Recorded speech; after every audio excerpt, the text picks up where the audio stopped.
What's going on, guys? So I just came back from work. I'm gonna be talking about Japan versus Germany.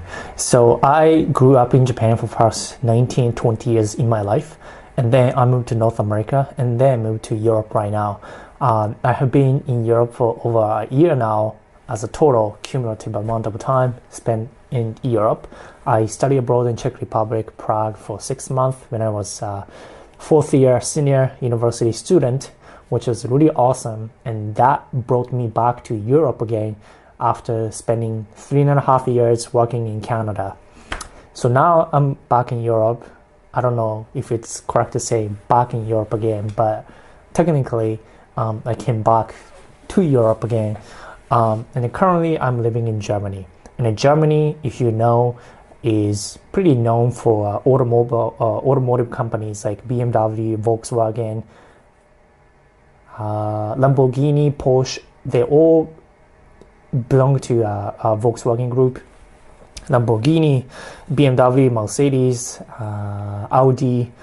So Germany are known for like industrial engineering, hardware engineering, and Japan is also known for car manufacturing like Toyota, Honda, Mazda, and also a lot of like big electronics stuff like TV, Sony, Panasonic, Sharp, and also big in camera, Sony, Nikon, Canon. All those Fujifilm companies are made in Japan, right?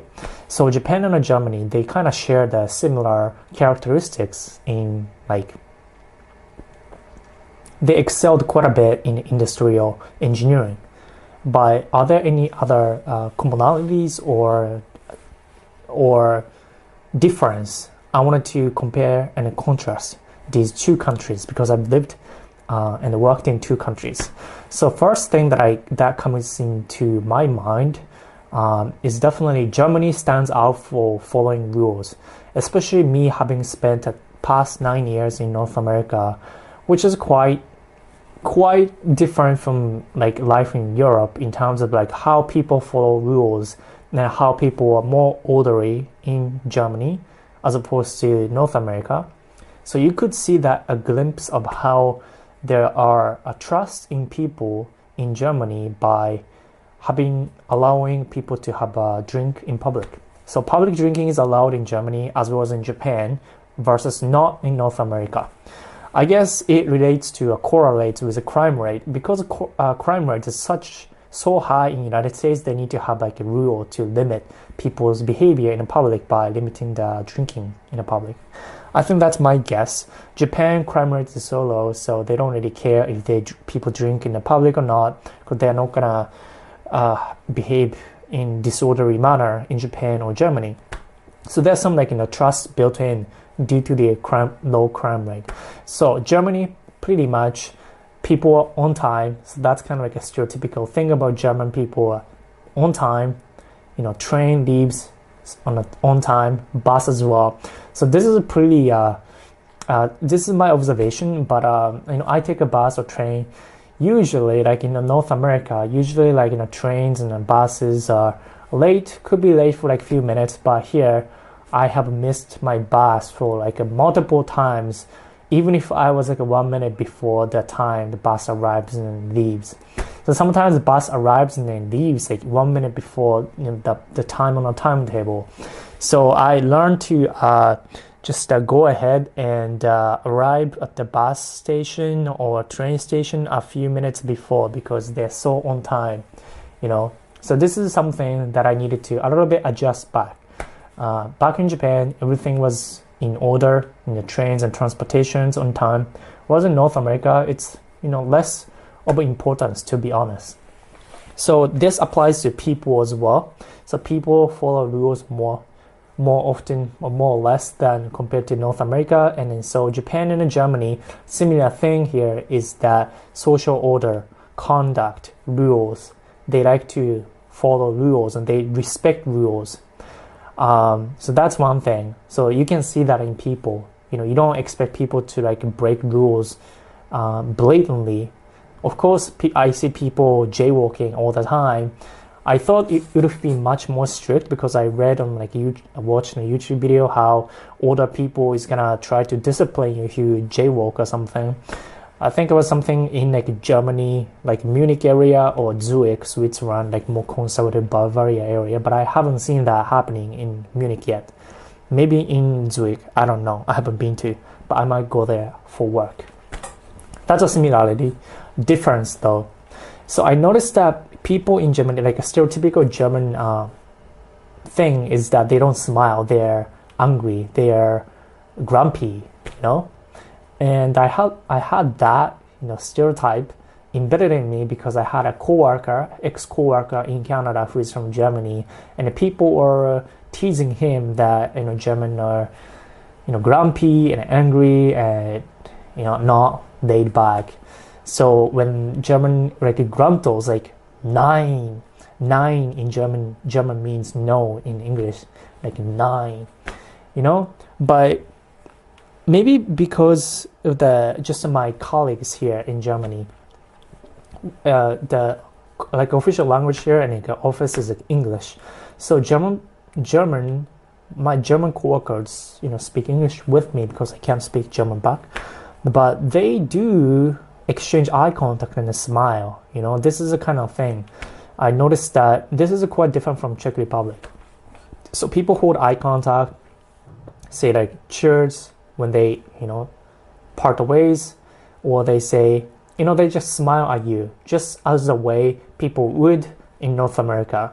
Whereas in Japan, that never happens. First of all, holding strong eye contact is considered to be an act of challenging authority. So people don't do that. People usually like to avoid eye contact in like elevator or train or bus or whatever.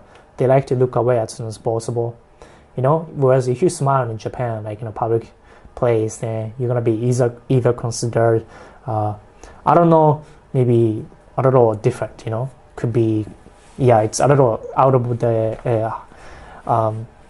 the custom, I would say. But here, even if I was aware that German people are a bit more grumpy or angry or less casual, less emotional, I know German people are not as good in like emotions, like usually often compared against like Italian. They're pretty emotional, dramatic. That's the stereotype.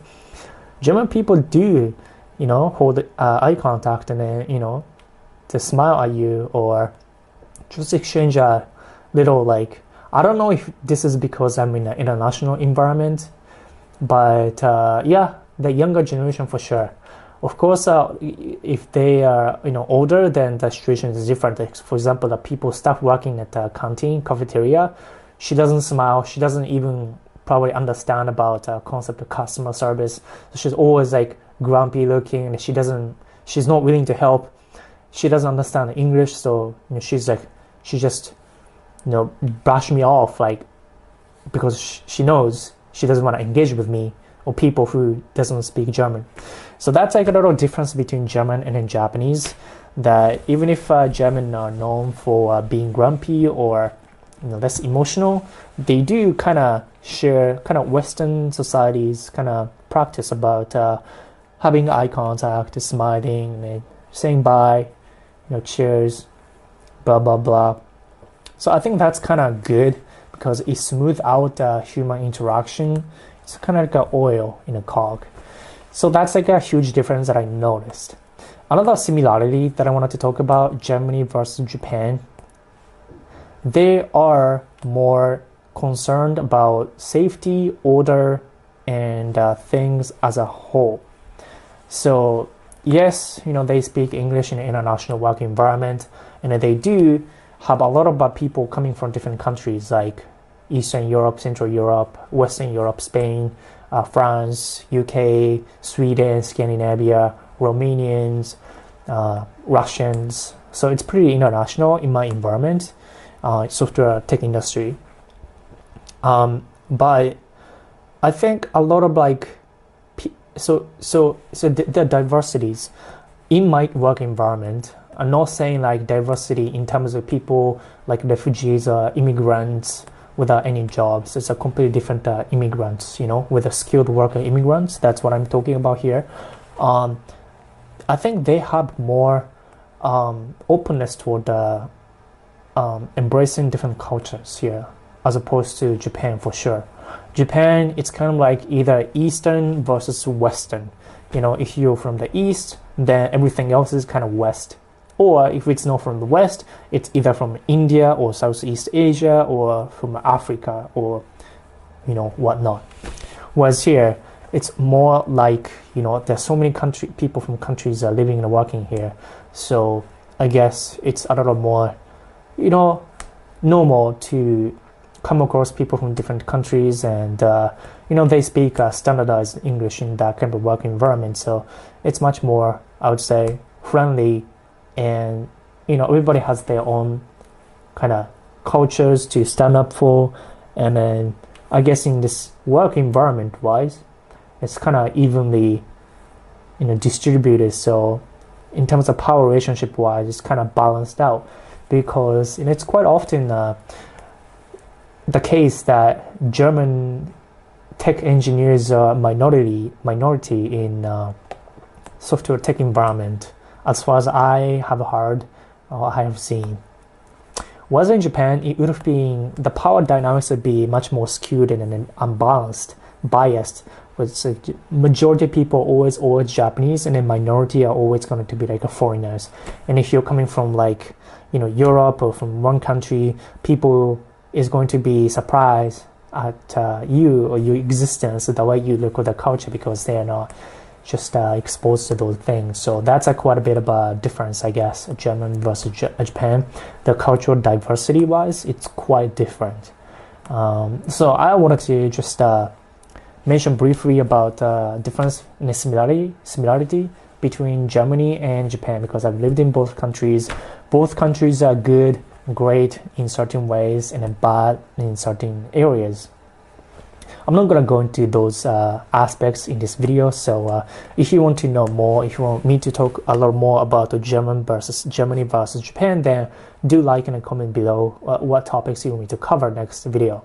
All right, with that said, I'll see you guys in the next video. Bye bye.